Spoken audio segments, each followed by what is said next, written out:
Kolkata is one of those cities that cannot be understood through a single label.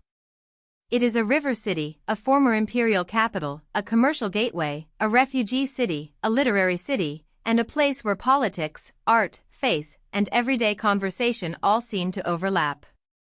Located on the eastern bank of the Hooghly River in the Indian state of West Bengal, Kolkata sits about 80 kilometers west of the Bangladesh border. Today, the city proper is home to around 4.5 million people, while its wider metropolitan region holds more than 15 million.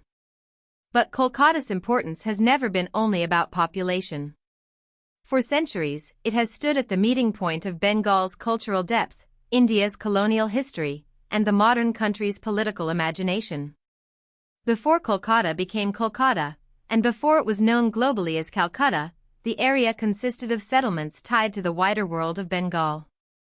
The three villages that predated the colonial city were under the authority of the Nawab of Bengal, within the broader Mughal imperial order. This matters because Kolkata did not begin as an empty colonial creation. It grew out of an existing regional landscape shaped by river trade, agriculture, local power structures, and Bengal's long history as a wealthy and culturally sophisticated region. The Hooghly River made the area attractive because it connected inland Bengal with maritime trade. That location would later draw European commercial ambition, especially from the English East India Company, which saw Bengal as a prize of enormous economic value. In 1690, the East India Company received trading rights in the area, and over time it developed the settlement into a fortified commercial base centered around Fort William. At first, this was about trade, textiles, revenue, shipping, and influence. But in colonial India, trade and power were rarely separate for long. Fort William became more than a warehouse or military outpost. It became a symbol of the company's growing confidence in Bengal. The tension between local sovereignty and European commercial expansion finally exploded in 1756, when Nawab Siraj-ud-Daulah captured the fort. The following year, the company struck back at the Battle of Plassey, aided by the betrayal of Mir Jafar, whose mutiny helped reshape the future of India. The Battle of Plassey in 1757 was not simply a military event near Kolkata. It was a turning point in world history. After the East India Company defeated Siraj-ud-Daulah, it gained a path toward political dominance in Bengal. Mir Jafar was briefly installed as Nawab, but real power increasingly shifted toward the company.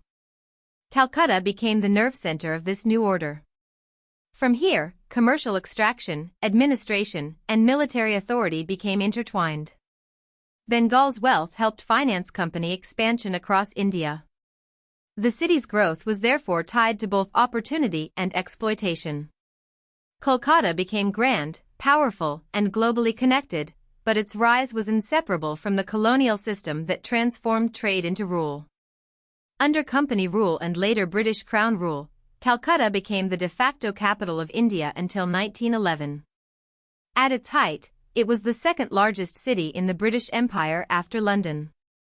That comparison reveals the scale of its importance. Calcutta was not a distant colonial outpost. It was one of the empire's major administrative and intellectual centers. Bureaucracy, courts, education, science, publishing, and politics all concentrated there. Decisions made in the city affected millions across the subcontinent. Its streets contained imperial architecture, elite institutions, crowded markets, and neighborhoods where Indian and European worlds collided daily. Calcutta became a stage on which colonial modernity was performed, contested, and eventually resisted. One of the most important chapters in Kolkata's story is the Bengali Renaissance. In the 19th and early 20th centuries, the city became associated with major figures and movements in literature, education, reform, science, art, and political thought. This was not a simple imitation of Europe. It was a complex intellectual awakening in which Bengali thinkers engaged with modern education, social reform, nationalism, spiritual debate, and cultural self-expression. The University of Calcutta, founded as the first modern university in South Asia, and its affiliated colleges produced many influential figures. The city became a place where printing presses, lecture halls, salons, and political meetings helped create new ideas of Indian identity, modern citizenship, and cultural pride. Kolkata was also a hotbed of Indian nationalism. The same institutions that helped administer British India also created a class of educated Indians who questioned colonial rule. Lawyers, writers, students, journalists, and political organizers used the city's public sphere to debate freedom, rights, reform, and resistance. This makes Kolkata's colonial legacy especially layered. It was both a seat of imperial power and a workshop of anti-colonial imagination. The city's political energy came from its density. Newspapers, universities, courts, clubs, streets, and neighborhoods all became channels for argument and organization. In Kolkata, empire created structures of control, but those structures also produced the language and networks that helped challenge empire itself. In 1911, the British moved India's capital from Calcutta to Delhi. The decision reduced Kolkata's formal political centrality, but it did not erase its influence. The deeper rupture came with the partition of Bengal and the partition of India in 1947. Kolkata, once the premier center of commerce, politics, and culture in British India, now found itself near a new international border. Waves of Hindu refugees arrived from East Bengal, which later became East Pakistan and then Bangladesh. This migration changed the city's physical layout, demographics, politics, and emotional memory. Refugee colonies, new neighborhoods, and social tensions became part of modern Kolkata's identity. The city absorbed trauma while trying to remain a cultural and economic center. After independence, Kolkata faced decades of difficulty. Political violence, labor unrest, economic stagnation, and the loss of its earlier commercial primacy affected the city deeply. Mumbai overtook it as India's largest city and leading commercial hub. Yet Kolkata's decline is often overstated if measured only by finance. The city remained a major center of thought, education, public debate, and cultural production. In 1971, during the Bangladesh Liberation War, Kolkata hosted the government in exile of Bangladesh and became closely connected to the refugee crisis and political struggle across the border. This reinforced its role as a city shaped not only by India's story, but by the larger history of Bengal on both sides of the frontier. The culture of Kolkata is famous for its intimacy and intensity. The city is known for paras, or close-knit neighborhoods, where local identity can be as meaningful as city identity itself.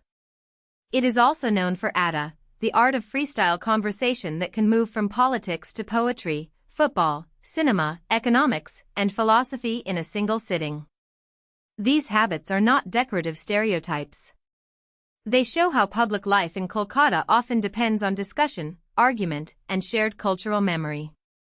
The city's Bhadralok culture, linked historically with educated Bengali middle and upper classes, shaped its manners, politics, literature, and institutions. At the same time, Kolkata has always been more diverse than any single cultural label can capture. Kolkata's architecture and communities reveal its layered past. The Victoria Memorial stands as one of the most visible imperial landmarks, while Howrah Bridge is a symbol of movement, labor, and everyday urban rhythm. The Grand Hotel, old government buildings, churches, synagogues, markets, and colonial-era streets show how many histories coexist in the city's built environment. Kolkata also contains India's only Chinatown, along with remnants of Jewish, Armenian, Greek, and Anglo-Indian communities. These communities were connected to trade, migration, religion, and empire. Their presence reminds us that Kolkata was never just a Bengali city in a narrow sense. It was a port-linked, cosmopolitan city where global currents became local neighborhoods. Kolkata's reputation as India's cultural capital comes from the density of its institutions and creative life. It is home to the Indian Museum, the National Library of India, the Asiatic Society, the Academy of Fine Arts, Tollywood, major scientific bodies, and the country's oldest operating port. Several Nobel laureates and Nobel Memorial Prize winners are associated with the city.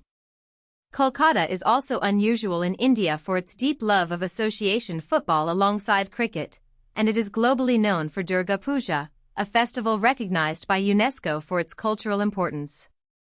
The phrase City of Joy captures something real, but not because Kolkata is easy or uncomplicated.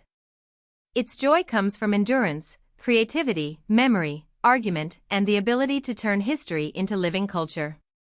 If you found this helpful, please like this video and subscribe for more explainers.